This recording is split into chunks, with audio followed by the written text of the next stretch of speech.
Hi, welcome to Solving Science. This is edition number 15. I'll start as I normally start and say, wow, this is a really big one. The whole early universe, everything that happened post-Big Bang in whatever this period of time was. We're going to explore that. Firstly, we haven't got a clue how the post-Big Bang era really went.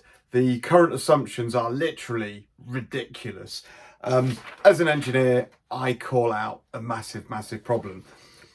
If we look at the current ideas of how long the early universe took, it's in trillionths of a trillionth of a second.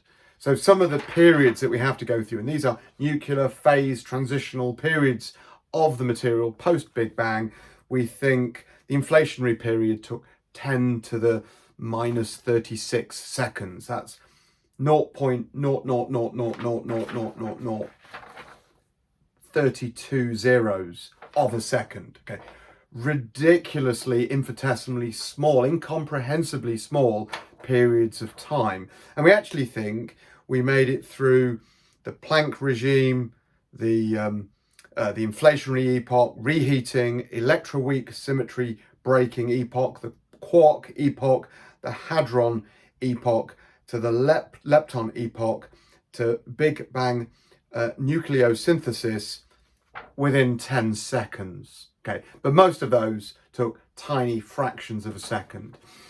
Now, I've gathered 59 problems, anomalies, mysteries, unexplained, simply irrational, illogical reasons and problems about the early universe. They're all collected together in a paper that describe how expanse tension theory proposes to address them. But there are 59 major fundamental problems, and most recently, the James Webb Space Telescope has identified, looking back further with greater precision and accuracy than we've ever done as human beings before.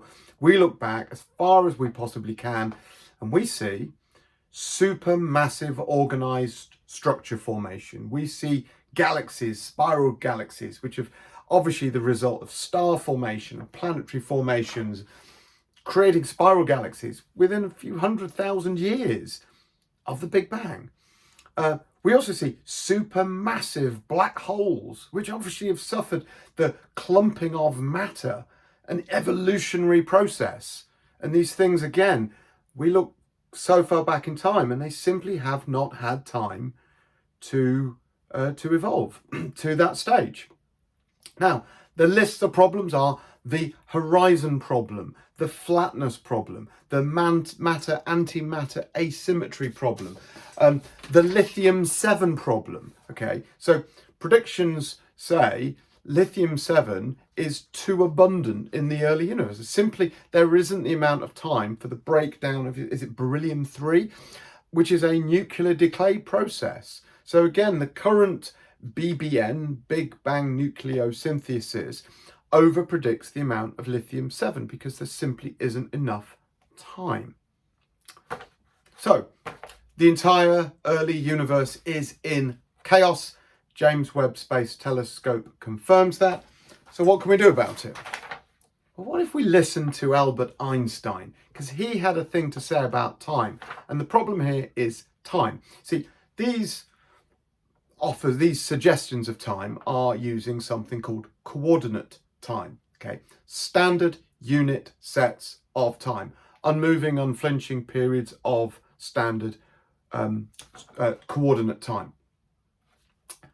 We've misused this. We should be using what's called proper time. Albert Einstein approved proper time, and there's a really big difference, which I'm going to explain.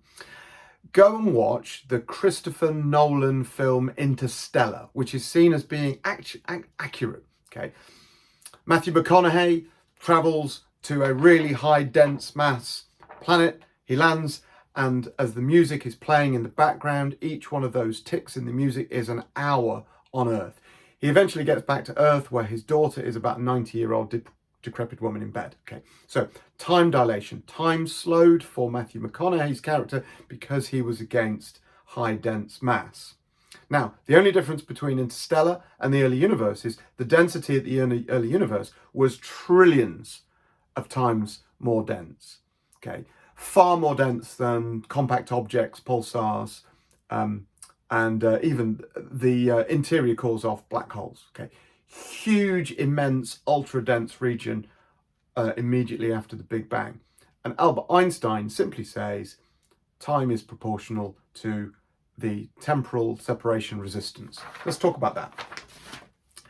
General expanse tension theory says that at the point of electroweak symmetry breaking, the Higgs field can license matter with the property mass. So what is mass? Well, mass is a catch-all composite term of possessing gravity, inertia, and time dilation. What does that mean? So the licensing of mass by the electroweak symmetry breaking, by the Higgs field, sets in motion matter to respond to gravitational dynamics, to possess inertial mechanics, resistance to motion of an object, to require energy to move mass licensed matter. But also in the presence of mass, the impact is temporal separation resistance, the slowing of the tick of a clock, as Einstein proved 120 years ago. Okay, we haven't applied this to our early universe. Why did we ignore Einstein? That I don't know. So what we think happened was lots and lots of things happening in a trillionths of a second.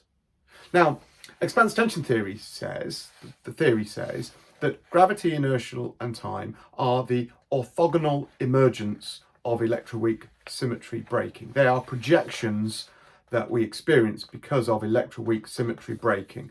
Gravity, inertia, and time dilation emerge. Mass, a catch-all term.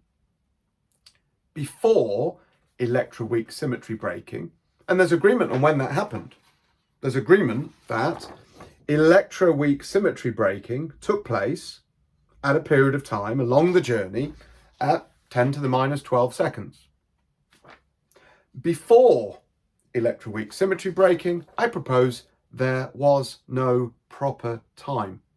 The emergence of proper time did not exist. So what I say is there simply was no proper time. Talking about proper time in those early epochs is irrelevant. It simply didn't count. There was not the emergence of proper time. What happened in that phase state transition were phase and polarity shifts and nuclear processes, but time as we know it simply didn't count. Post-electroweak symmetry breaking, the mutual emergence of gravity, inertia, and time, temporal separation resistance, was triggered. But we have this ultra high dense environment, so we have to apply Einstein's time dilation. Now at this phase of time, we then have, and we can recalculate, new time zones.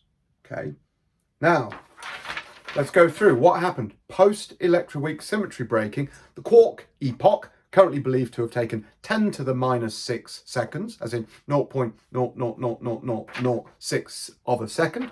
No, I think it took 3 years. If you apply Einstein's time dilation and the mass density that we had at the time, the quark epoch took 3 years. Now here's another one. The hadron epoch, believed to have been complete within the first 1 second after the Big Bang. No, I think it took 630,000 years. 630,000 Earth years.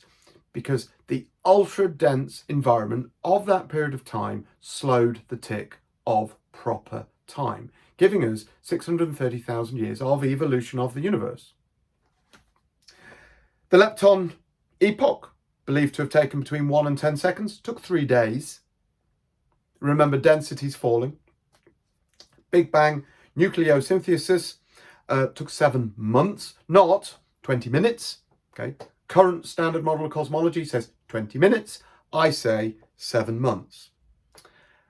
Now, what's the impact of all this? Because then to reach cosmic microwave background release point of photons of light free that we can then observe, that period is believed to have taken 380,000 years. I won't complain about that. But the big ticket number at the bottom, Current standard model of cosmology says the whole thing took 380,000 years to reach cosmic microwave background, the release of photons for us to see. I say, no, it didn't. I say 1.01 million years. Now, I've applied this logic to all 59 major mysteries, anomalies, paradoxes, the irrational, the illogical, everything. And this theory solves every single one. All we needed to do was respect and listen to Albert Einstein and apply time dilation and apply the concept of proper time, not coordinate time. I give you time required for the universe to evolve, to produce star formation, planetary formation, galaxy formation, the time to evolve to build supermassive black holes, time for lithium-7 to actually form in the volumes and that we observe, okay, to allow nuclear decay processes to take place, to explain that the natural flatness, the horizon problem, to all of that fine-tuning requirement of the universe to see this absolutely finely tuned universe. I give it time to evolve. Okay, it takes away 59 of these major problems that we see with the current standard model of cosmology. So I have just given scientists studying early universe, I've given you an extra 630,003 years and 10 months before the epoch, which was the photon epoch, prior to cosmic microwave background count. How does having a million years, does that solve your problem? I think it does. Thanks for watching. Please comment, please share with someone who loves science, please share with a wonderful cosmologist and tell them, please, hey, look, this crazy guy thinks he's given you about an extra 630,000 years for the universe to evolve. All he had to do was respect Albert Einstein. Thanks for listening. Hopefully you enjoyed. Okay, bye-bye.